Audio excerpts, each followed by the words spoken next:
कहते हैं समय खराब होता है तो हाथी में बैठे आदमी को भी कुत्ता काट लेता है। या दूसरे तरीके से कहूँ, एक हसीना थी और चाऊ माऊ दीवाना था। बोले सर ये क्या बात। जी हाँ, हम एक महत्वपूर्ण टॉपिक पर डिस्कस करने के लिए आज जो है उपस्थित हुए हैं मेरे प्यारे विद्यार्थियों।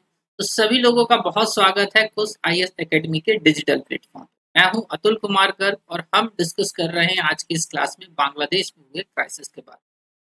बांग्लादेश में जिस प्रकार का आपातकाल लगा, जिस प्रकार की परिस्थितियां हुई, इनसे संबंधित आपके एग्जाम में किस प्रकार के प्रश्न बनेंगे, इन पर मैं आपसे रूबरू करवाने वाला हूं आपको आज। उसके साथ साथ यदि मैं आपसे बात करूं तो आपको किस दृष्टिकोण से संपूर्ण टॉपिक को पढ़ना है, उसके लिए मैं आपको एक पृष्ठभूमि तैयार करूंगा, आपको समझाऊंगा कि देखिए पहले ये सारे कारण उत्तरदायी थे, इसलिए रिजल्ट्स मिले और इसके पश्चात आपके एग्जाम में प्रश्न कैसे आएंगे। तो इस संपूर्ण टॉपिक को 360 एंड सेलेक्टिव के माध्यम से समझने के लिए हो जाइए तैयार। अब हम आगे बढ़ते हैं हमारे आज के सेशन पे। सभी लोग फटाफट सेशन को लाइक कर दो, अपने दोस्तों तक शेयर कर दो और बता दो क्लासेस हो गई हैं शुरू। जल्दी जल्दी कर दीजिए, इंतजार कर रहा हूँ मैं आप सभी लोगों का।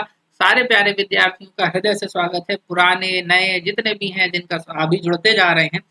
कल की ही बात है, कल या परसों की, मुझे कुछ बच्चों ने ऐसा बोला कि सर हमें तो पता ही नहीं था कि आप जो है इस तरीके से भी कुछ कर रहे हैं। तो मैं उनसे भी कहना चाहूँगा कि भाई साहब आ जाइए, सभी का स्वागत है। कल बहुत नए पुराने बच्चे हमें मिले जानने को, उनसे भी मुझे दिल खुश हुआ जुड़कर कि चलो पुराने बच्चे अब धीरे-धीरे आ रहे हैं। सर्वप्रथम मैं आपको बता दूं, न केवल पीएससी प्री और मेंस, इसके साथ साथ एसएससी, बैंक, एनडीए, व्यापम और जो अन्य एग्जाम भी होते हैं उनसे कहीं ना कहीं ये संपूर्ण टॉपिक रिलेट करते हैं। बोले सर बैंक से कैसे रिलेट होगा, इकोनॉमी वाला पोर्शन में रिलेट करता हूँ, मैंने आपको कई बार बताया। बाकी आप जानते हैं जितने भी एग्जाम की प्रकृति, उनमें ऑब्जेक्टिव प्रश्न यहाँ से बिल्कुल बनेंगे। करंट अफेयर्स, पॉलिटी, इन सबसे भी ये टॉपिक जुड़ेगा। कैसे, आखिरी तक देखना, फिर खुद से समझ जाओगे, मैं खुद बता दूंगा यहाँ से ऐसा प्रश्न बनेगा इस टॉपिक पे। परंतु आपको बताने के लिए मैं एक बार बता देता हूँ, हमारा जो आज का टॉपिक है बांग्लादेश का राजनीतिक संकट, प्री मेंस में कहाँ कहाँ से रिलेट होगा, इस पर मैंने चर्चा आपसे कर दी। प्रश्न आता है जो सर्वप्रथम मेरे प्यारे बच्चों कि ऐसा क्या हुआ, चर्चा में टॉपिक क्यों इतना आया। बीते कुछ समय की बात है, कुछ ज्यादा दिन की बात भी नहीं हुई कि बहुत ज्यादा दिन हो गए हैं। हुआ ये कि किसी एक राष्ट्र की प्रधानमंत्री को जो है बिना राष्ट्र को संबोधित करे अपने ही राष्ट्र को छोड़ना पड़ा।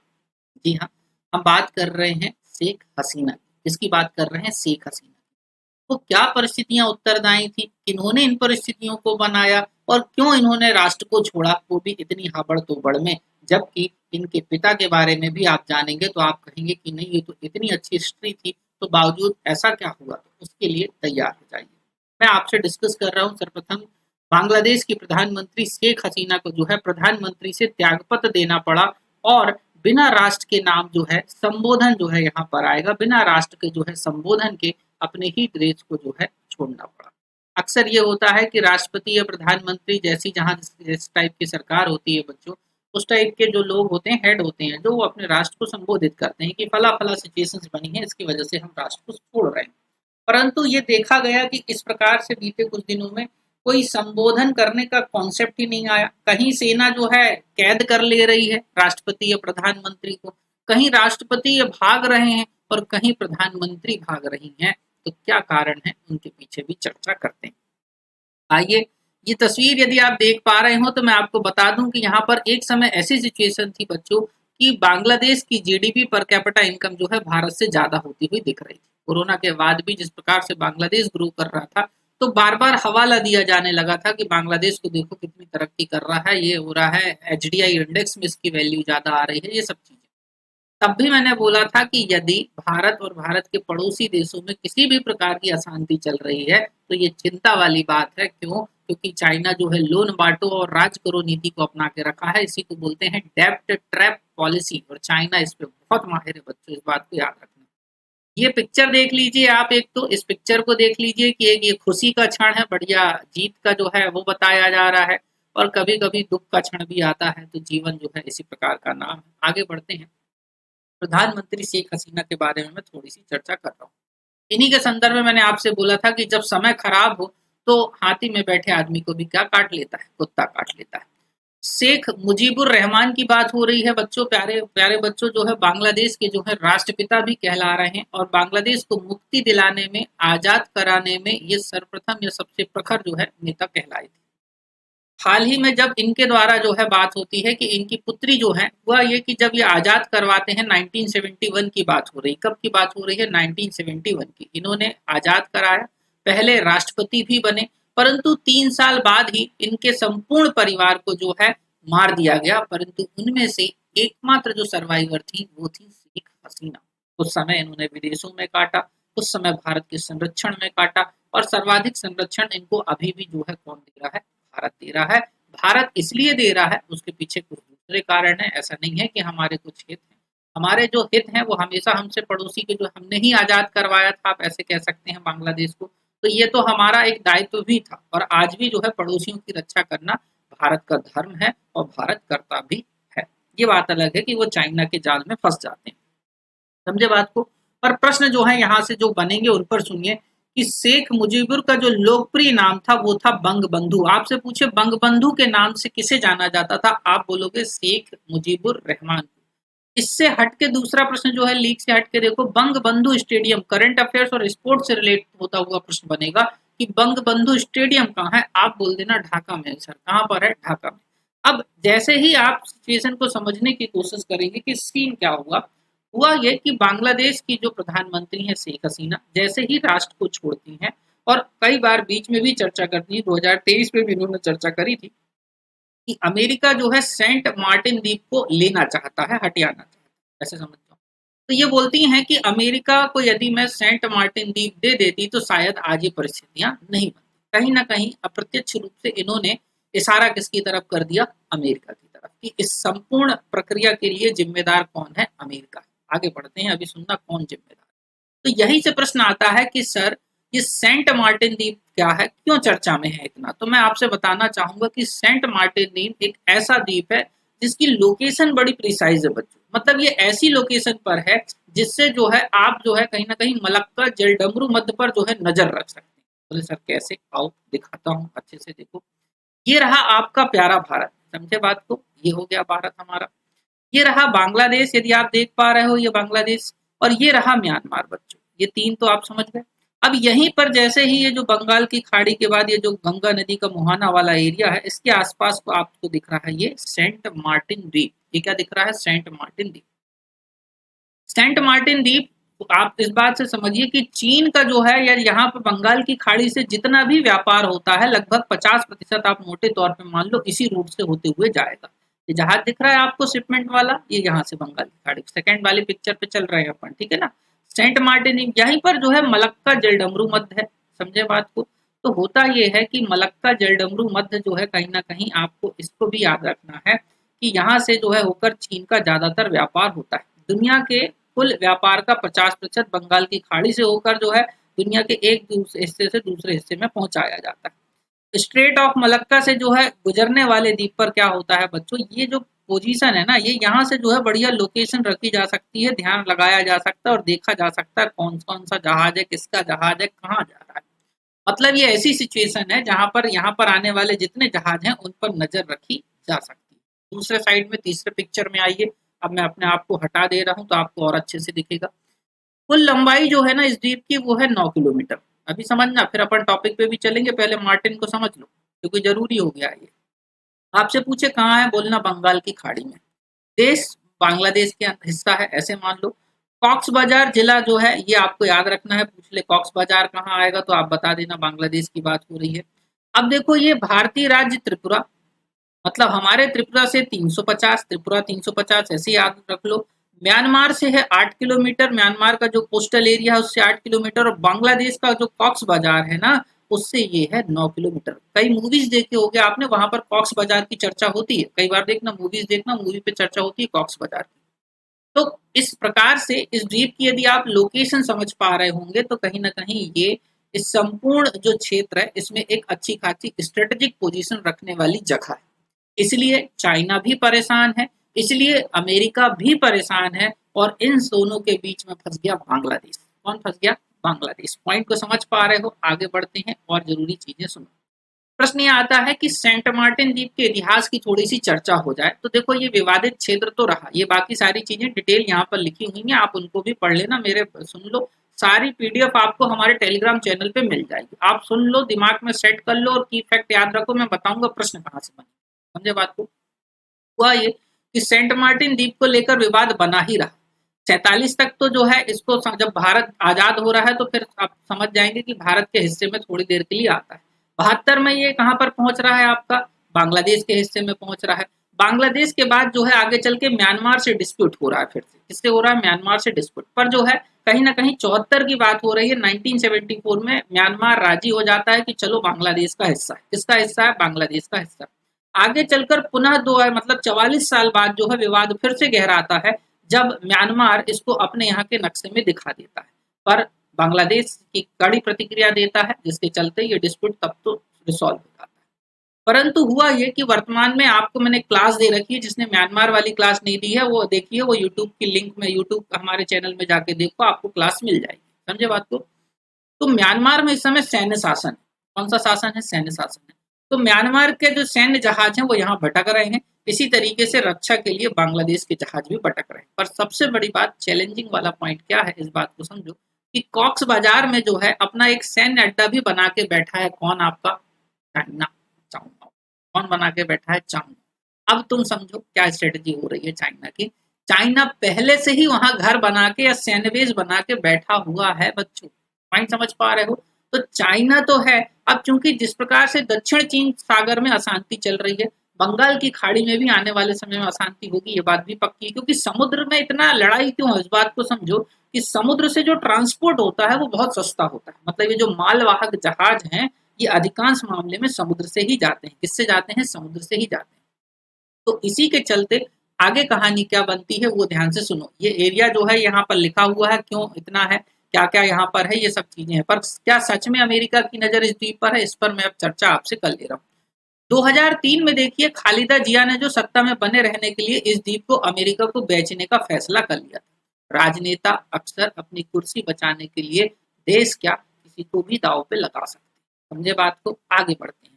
जून 2023 में भी जो है कहीं ना कहीं शेख हसीना कह रही थी कि ऐसी बात है, पर सोचने वाली ये बात है कि एक द्वीप के लिए ठीक है, पर पूरी सत्ता का परिवर्तन करना अमेरिका को भी जो है शोभा नहीं देगा। अमेरिका भी इतनी गलती नहीं करने, पॉइंट समझ रहे हो? इसमें सबसे ज्यादा जो हाथ है वो हाथ है चाइना का। किसका हाथ है? चाइना का। समझे बात को?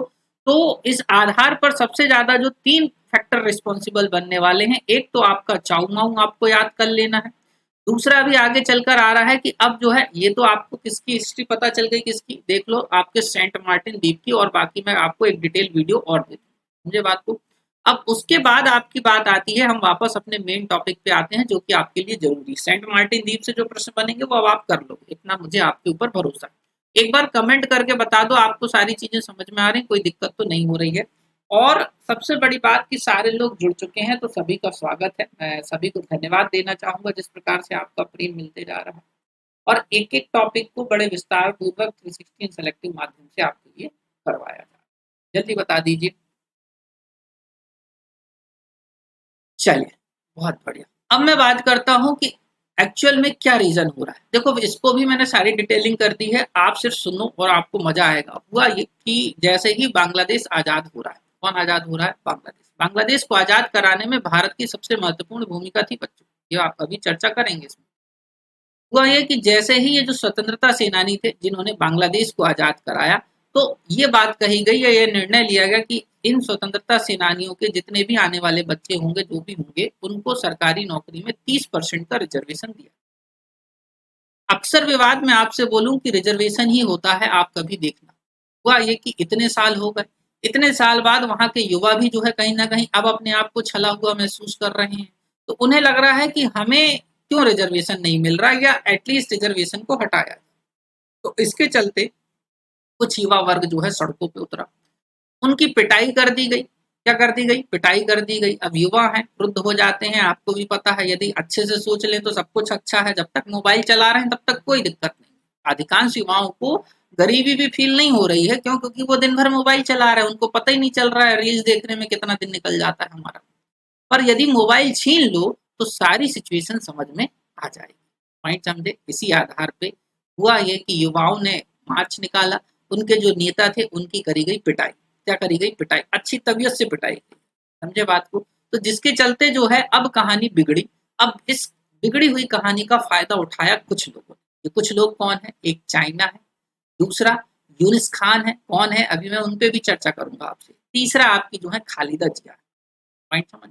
तीन लोग आते हैं, तीन किरदार हैं इस पूरी कहानी के, जो कहीं ना कहीं संपूर्ण बांग्लादेश को जो है घुटनों में गिराने के लिए उत्तरदायी है। छात्र नेताओं के द्वारा की जा रही हड़ताल को जो है बड़ी बेरहमी से कुचला गया, ऐसा थोड़ी देर के लिए मैं मान लेता हूँ, समझे बात को। सपोर्ट में आई खालिदा जिया, जो कि कहीं ना कहीं शेख हसीना की धुर विरोधी है, समझे बात को। दूसरा, तीसरा चाइना जो है पूरा चाहता ही है कि सारा कंट्रोल मेरा हो, तो चाइना आ गया। जो कुछ बची हुई कसर थी वो पूरी कर दी यूनिस खान। किसने कर दी? यूनिस खान। तो प्रश्न यहीं से बनता है कि सर ये यूनिस खान कौन है? यूनिस खान कौन है? तो उनको जानने से पहले मैं एक इम्पॉर्टेंट सूचना आपको देना चाहूंगा। वो सूचना ये है प्यारे बच्चों की कुछ आईएएस एकेडमी का एप्लीकेशन लॉन्च हो चुका है। ये एप्लीकेशन जो है हमारे आपको टेलीग्राम चैनल पे मिल जाएगा, और नहीं तो गूगल प्ले स्टोर में किया के नाम से मिलेगा। ये आपको किया से थोड़ा सा कंफ्यूजन हो सकता है आपको, ठीक है ना, KIA के नाम से मिलेगा। और आपको इस एप्लीकेशन को डाउनलोड कर लेना है। नियमित क्लासेस हमारे एप्लीकेशन पे दी जा रही हैं, पीडीएफ भी बहुत सारी आपको वहीं मिल रही हैं। और जो कॉम्बो बैच परचेज करेगा, ये कॉम्बो बैच बहुत इंपॉर्टेंट बैच है, फीचर बैच है, इसको जो परचेज करेगा ना, उसके लिए मैंने अलग से बेनिफिट्स दे रखे हैं। और वो बेनिफिट्स इतने हैं कि आप मान के चलो 5,000 रुपए का बेनिफिट्स कम से कम है, और उससे ज्यादा आपके फ्यूचर बनाने वाला है। क्या है वो गिफ्ट? वो उस फोल्डर में पड़ा हुआ है, जो देख लेगा, जो समझेगा वही समझ सकता है, बाकी दूर से व्यक्ति नहीं समझेगा, मुझे पता है। अदर लिंक्स की बात करते हैं यदि हम, तो आपने यूट्यूब चैनल को सब्सक्राइब नहीं करा है तो कर लीजिए मेरे प्यारे बच्चों। इंस्टाग्राम से जुड़ जाइए, टेलीग्राम से जुड़ जाइए, और बैकअप चैनल है टेलीग्राम का व्हाट्सअप, उससे जुड़ जाइए, आपको सारी जानकारी वहां भी मिल जाएगी। ठीक है, आगे बढ़ते हैं, चर्चा पे आते हैं अपन। और एक और फैक्ट थोड़ा सा बाकी, उसको भी बता देता हूँ कि यदि आपने एंड्रॉइड फोन यूज करते हैं तो आप ये वाली लिंक का प्रयोग करके जो है एप्लीकेशन खोलें, और यदि आप एप्पल का आईफोन यूज कर रहे हैं तो आईफोन वाले इस लिंक से परचेज करेंगे। ये हमारे कॉम्बो बैच है, मतलब जो आपके बैचेस हैं उनकी डिटेल्स आपके सामने स्क्रीन पर है, आप देख लीजिए, आपको मजा आएगा। अच्छे से सारी जानकारी एप्लीकेशन पे एक एक हिंदी इंग्लिश दोनों में मैंने डाल दी है, आपको सबको देख के समझ में आ जाएगा। कुछ भी डाउट होता है तो पर्सनल नंबर दे रखा है, एक वीडियो भी डाल रखा है, उसको देख के आप मुझसे सारी जानकारी मांग सकते हैं। चलिए, बात आती है कौन है मोहम्मद यूनिस। तो मैं आपको बता दूं, यूनिस की वो है एक काइंड ऑफ अर्थशास्त्री। क्या है? अर्थशास्त्री। हुआ ये कि जो शेख हसीना है ना, वो एक समय पहले कह रही थी यूनिस को गंगा में डुबा दो। जिस व्यक्ति को गंगा में डुबाने की चर्चा हो रही थी, वही व्यक्ति आज जो है देश को चला रहा है। पॉइंट समझ पा रहे हो कि नहीं समझ? समझे बात को। इसलिए बोलते हैं समय परिवर्तित होता है। जब आप ऊपर हो तब किसी को कुछ बोलो मत, जब आप नीचे हो तब शांत रहना। सबका समय आपका भी आएगा, समझे बात को, आपका भी समय बिल्कुल आएगा, समझे। तो आगे बढ़ते हैं, कहानी सुना देता हूँ यूनिस खान की छोटी सी। होता ये है कि ये एक अर्थशास्त्री हैं, आप देखते हैं इनको। इन्होंने क्या है, एक महिला ने एक बार जो है 500 टका किसी साहूकार से उधार लिया। टका बांग्लादेश की मुद्रा है, जैसे हमारे यहाँ रुपया की बात हो रही है, बांग्लादेश में टका चलता है। उस टका मतलब 500 रुपए के बदले उसने उसको आजीवन गुलाम बना लिया, मतलब जीवन भर अब हमारे यहाँ काम ही करना है तुमको। पॉइंट समझ। सिनारियो क्या बनता है जब वो यूनिस खान से बोलती हैं, तो वो बोलते हैं कि 500 रुपए में किसी व्यक्ति का हुनर खरीद लेना और गुलाम बना लेना कतई अच्छा नहीं है, ये तो पूर्णतः गलत है। तो इसके चलते यूनिस ने माइक्रो क्रेडिट्स का कॉन्सेप्ट शुरू करा। माइक्रो क्रेडिट्स काइंड ऑफ ग्रामीण बैंक है। ग्रामीण बैंक में इनकी स्थापना करी जा रही है। समझना मेरी, माइक्रो क्रेडिट मतलब छोटे छोटे लोगों को 500 रुपए जरूरत है दे दो, 1,000 रुपए की जरूरत है वो दे दो। तो इन माइक्रो क्रेडिट्स को डिस्ट्रीब्यूट करने के लिए यूनिस ने ग्रामीण बैंक की स्थापना करी। किसकी स्थापना करी? Rural banking. और रूरल बैंकिंग की स्थापना के कारण ही इनको वर्ष 2006 में नोबेल का शांति पुरस्कार मिल रहा है। क्या मिल रहा है? नोबेल का शांति पुरस्कार। तो इस आधार पर इन्हें अंतरराष्ट्रीय स्तर पर गरीबों का दोस्त और गरीबों का बैंकर भी कहा जाने लगा। ये बैंक इंपॉर्टेंट क्यों है बच्चों? यहाँ पर जो है कोलेटरल फ्री लोन दिया जाता था, मतलब बिना कुछ गिरवी रखे, बिना गिरवी रखे। अक्सर आप बैंक में लोन लेने जाते हैं तो आपको जो है गिरवी रखना पड़ता है कुछ ना कुछ, समझ के बात को, मॉर्गेज रखनी पड़ती, वो इसमें नहीं रखना। तो इस आधार पर ये सिनारियो बना। हालांकि विवाद तब और गहराया जब मोहम्मद यूनिस जो हैं इन्होंने 2007 में अपनी एक पार्टी का गठन करा था। इस पार्टी का नाम है नागरिक शक्ति, और यहाँ से इनकी हसीना की दुश्मनी जो है और तगड़ी हो गई। परंतु सोचो 2007 से लेकर 2024 कितना लंबा वेट, और इस वेट में कोई व्यक्ति जीत रहा है, तो तुम भी समझ लो कि जो है प्रतीक्षा करना जरूरी है। ऐसे भी हालांकि अभी हम आगे समझेंगे कि क्या परिस्थितियां हैं। उसके बाद एक चिंता वाली बात है, मैं आपको बता देना चाह रहा हूँ, उसको ध्यान से आप लोग सुनेंगे। यदि किसी भी देश के छात्र चाह लें तो बहुत कुछ हो सकता है। एक उदाहरण तो बांग्लादेश में ये भी प्रस्तुत है। मतलब यदि छात्रों में संगठन है तो कुछ भी हो सकता है, यहाँ तक भी सही। छात्रों के साथ अन्याय हुआ, इन छात्रों के साथ जिनके चेहरे यहाँ पर लगे हुए हैं, मैंने आपको बता दिए, इनके नाम भी हैं। नाम आपको पूछेंगे नहीं, इसलिए मैं उन नामों पे चर्चा कर नहीं रहा हूँ, कोई मतलब नहीं है इतने सारे नामों की चर्चा करने की आपसे। ये वाली बात हो गई। इन नामों को आप पढ़ लेना, ठीक है। पर आगे देखो, इन्होंने जो है आंदोलन करे, जिसके चलते इनको पकड़ा गया और इनको जेल में डाला गया, और इनको जो है आंदोलन किसके खिलाफ है? रिजर्वेशन के खिलाफ। ध्यान से समझते चलना। इस तरीके से इनकी जो है दयनीय स्थिति बना दी गई, परंतु इन्होंने भी एक ऐसी स्थिति बना दी कि प्रधानमंत्री को देश छोड़ना पड़ा। अर्थात किसी देश के छात्र यदि चाह लें तो कुछ भी संभव है। परंतु दूसरा सिनारियो समझना मेरे प्यारे बच्चों, ऐसे छात्रों की भी आवश्यकता नहीं है। ऐसे छात्र इन द सेंस कि प्रश्न यही उठता है कि देश को छोड़ने पर मजबूर तो कर दिया इन्होंने, पीएम को मतलब जो है देश को छोड़ने को मजबूर तो कर दिया, पर किस लिए करा? क्या ये अपने लक्ष्यों को प्राप्त कर पाएंगे? ये प्रश्न चिन्ह खड़ा होगा। उसके दूसरे मायने समझाता हूँ क्यों। क्योंकि देखो, ये भाई साहब जितने जो है ना शेख हसीना के बेडरूम में जाकर जो है आराम फरमाते दिखे, क्या इसलिए भगाया प्रधानमंत्री को तुम लोगों ने? पहला प्रश्न, ठीक है ना। आगे बढ़ते हैं। दूसरा प्रश्न, ये इस साइड देखिए, ये मैं नहीं बोल रहा हूँ भाई साहब, ये सारी न्यूज देख रहा हूँ मैं, उसके बेसिस पे मैंने बोला है। शेख हसीना के अंतर्वस्त्र लहराते दिख रहे हैं भाई साहब। क्या ये चीजें जरूरी हैं? ये शोभा देती हैं कि नहीं छात्रों को? और क्या ये छात्र हैं? ये प्रश्न भी आता है। समझे बात को? छात्र अपनी जगह सही है, छात्रों के साथ हुआ अत्याचार बिल्कुल गलत है, ऐसा कभी नहीं होना चाहिए। समझे बात को बच्चों? क्योंकि छात्र हैं, अपने डिमांड बिल्कुल रखेंगे, आंदोलन शांतिपूर्वक बिल्कुल स्वीकार है, कोई दिक्कत नहीं है। परंतु इस प्रकार की हरकतें छात्रों के द्वारा भी शोभा नहीं देती है। बाकी मैंने एक व्यंग के रूप में लिख रखा है कि युवा आबादी भी अजीब है, मोबाइल चलाने के लिए पीएम आवास को चुन रही है। देखो बड़ी आराम से आराम फरमाते दिख रहे हैं कि नहीं दिख रहे हैं? वो बढ़िया मोबाइल चला रहे हैं। अब इनको अपने रोजगार की चिंता क्यों नहीं है? इनको अपने रोजगार की चिंता भी तो होनी चाहिए ना, कि नहीं होनी चाहिए? समझ जाओ अपने आप से। बाकी चलो आगे बढ़ते हैं हमारे टॉपिक। अब वापस आती है बात, इस बात को सुने कि दो एक तरीके से पड़ोसी, 2 साल और 2 विद्रोह, बड़ी चिंता वाली बात है बच्चों। बीते ही कुछ समय पहले आपने श्रीलंका की स्थिति देखी थी। ये श्रीलंका का राष्ट्रपति भवन है। इसके लिए जो ये जनता का जो ये जो हुजूम है, ये देख लो आप क्या कर रखा है जनता ने, राष्ट्रपति भवन के क्या हाल करे। यहाँ भी कुछ ऐसी स्थिति देखने को मिली थी, बस इन्होंने यहाँ के राष्ट्रपति के अंतर्वस्त्र नहीं उछाले थे, इतना कर दिया था, बाकी वो भी इंजॉय ही कर रहे थे वहां जाके। समझ गए बात?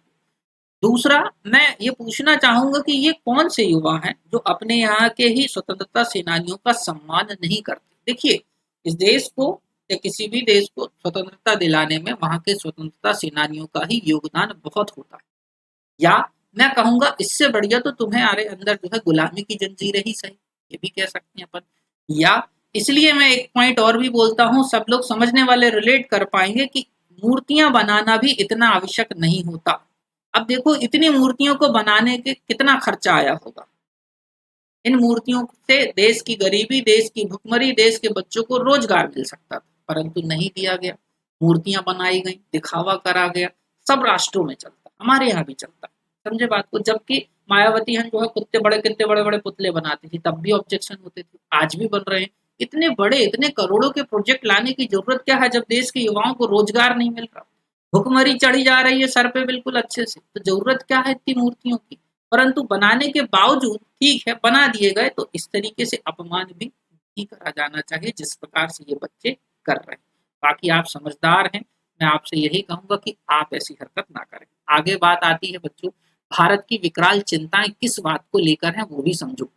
तो ये एनआरसी और सीए पर मैं एक क्लास अलग से बना दूंगा। यदि आप लोगों की इच्छा हो तो आप मुझे कमेंट बॉक्स में फटाफट बता दो कि सर हमें इस पर भी एक क्लास चाहिए, यदि आपकी डिमांड आएगी और बहुत सारे बच्चे कहेंगे तो मैं इस टॉपिक पर भी एक क्लास बना दूंगा और बढ़िया 360 बनेगी। पर ध्यान से सुनो, अभी संक्षिप्त में बता रहा हूँ कि नेशनल रजिस्टर फॉर सिटीजन की बात हो रही है, इसको लागू करा जाना, और जो है आपका सिटीजन अमेंडमेंट एक्ट को लागू करा जाना, दैट इज सीएए।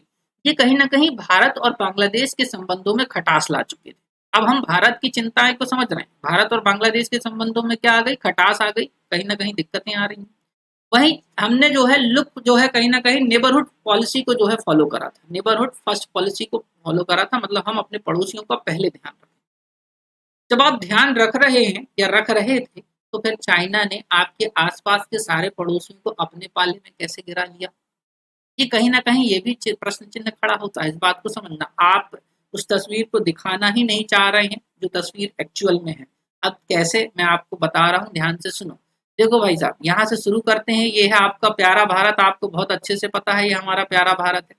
यहाँ से यदि हम देखना शुरू करते हैं तो यहाँ पर अफगानिस्तान की बात होती है। अफगानिस्तान आपको पता है क्या स्थिति। पाकिस्तान जो है अपना खुद का कुछ ईमान नहीं है, और ये शब्द जो है इसके ऊपर अब सुशोभित भी नहीं होता है। पाकिस्तान जैसा शब्द जो है इसके ऊपर सुशोभित नहीं होता है।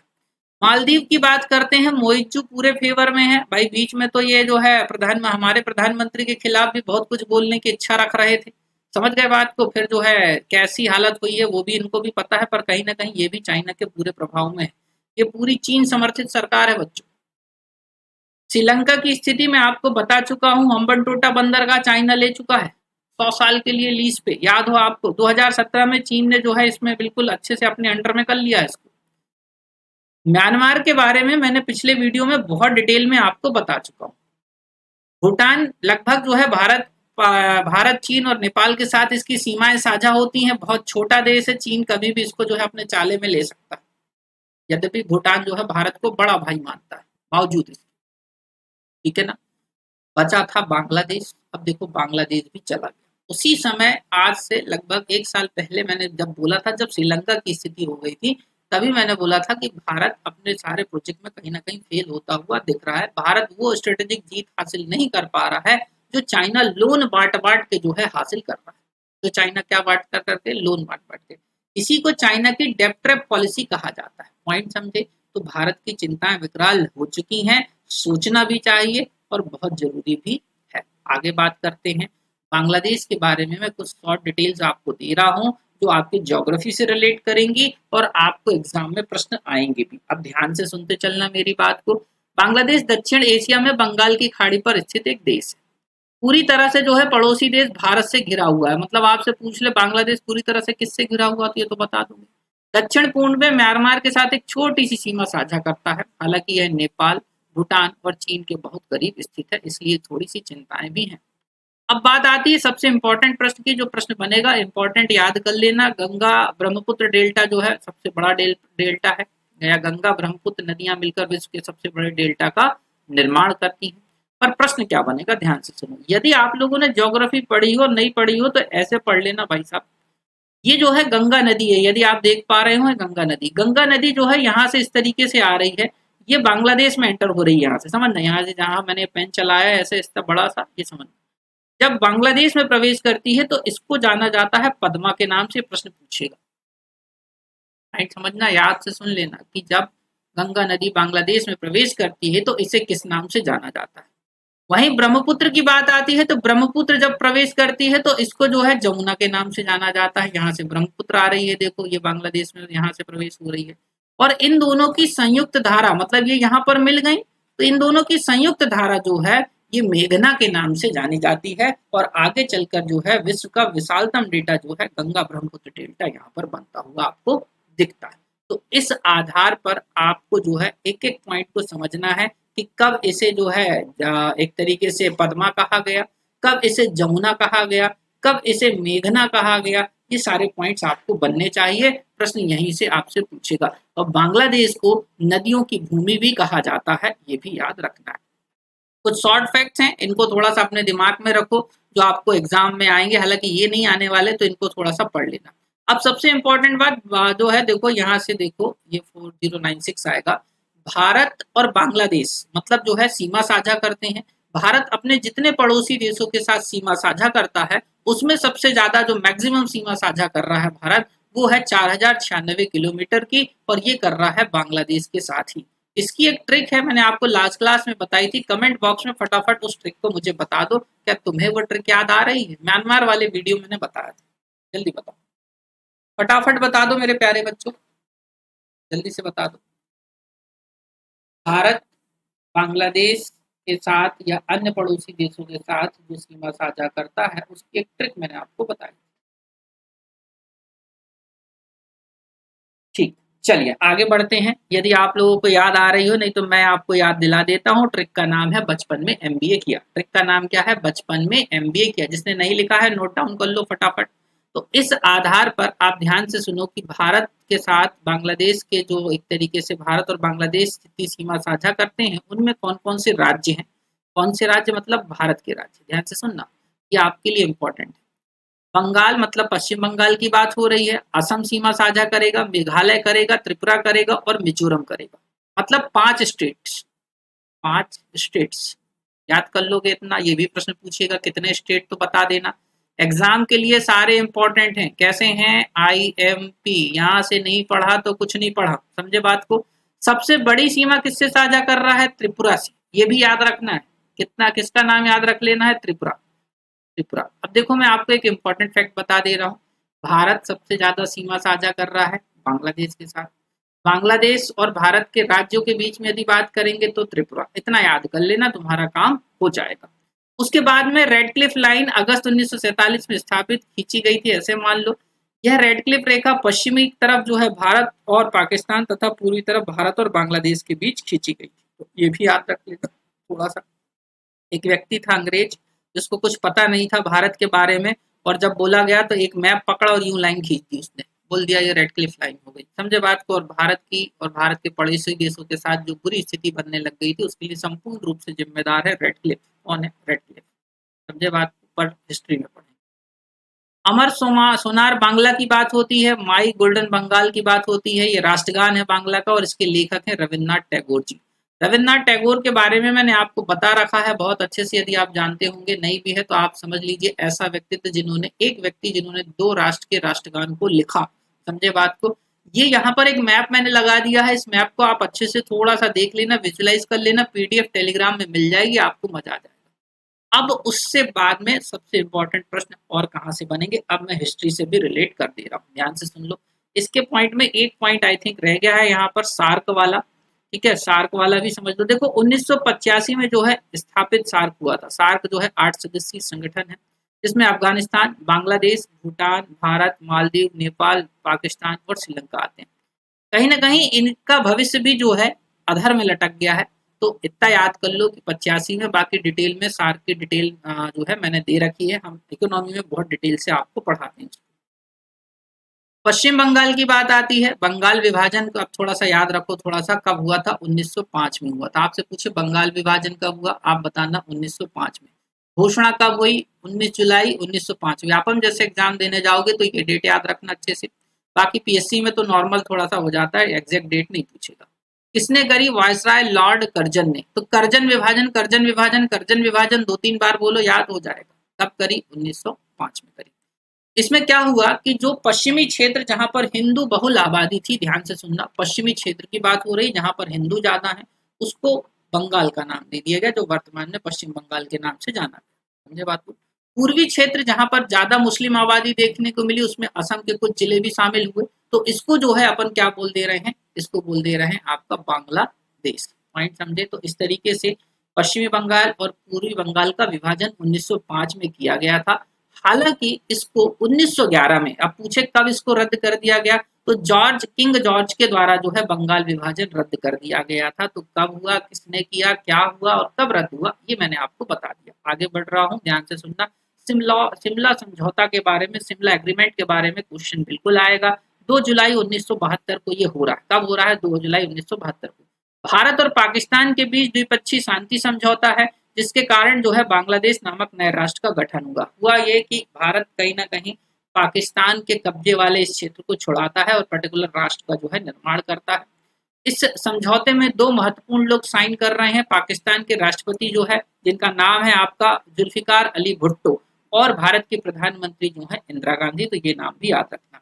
उसके बाद में आपके लिए एक और इम्पोर्टेंट फैक्ट आ रहा है मेरे प्यारे बच्चों, यहाँ पर 2 आना चाहिए। सारे आईएमपी हैं, तुम जितने भी एग्जाम देने चले जाओ, एसएससी के चले जाओ, व्यापम के चले जाओ, एनटीपीसी के चले जाओ, करंट अफेयर्स वाले जो भी रिसेंट से एग्जाम्स आने वाले कुछ आएंगे जिनमें क्वेश्चंस, उनमें सब में भी ये प्रश्न आपको मिलने वाले।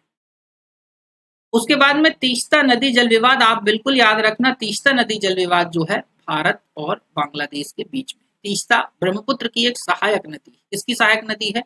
ब्रह्मपुत्र की एक सहायक नदी। इसी से एक प्रश्न और भी आता है, वो उसका आप जो है मुझे जवाब दे दो, फिर इस पर मैं डिटेलिंग कर रहा हूँ। जल्दी जल्दी मुझे जवाब दे दो।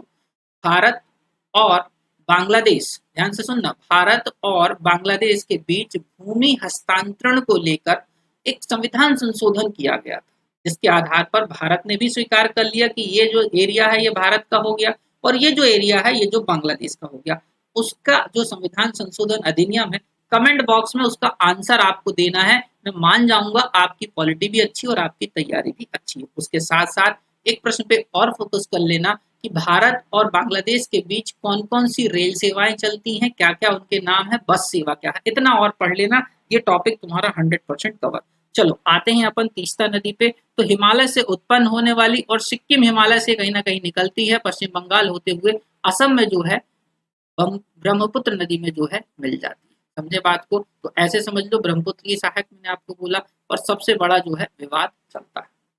तो मेरे प्यारे विद्यार्थियों, इस आधार पर मैंने संपूर्ण टॉपिक आपका जो है कवर कर दिया। उम्मीद करता हूं आपको हमारा सेशन बहुत अच्छा लगा होगा। इसके साथ साथ इस सेशन को लाइक करना ना भूलें, अपने मित्रों के साथ इसे शेयर करना ना भूलें।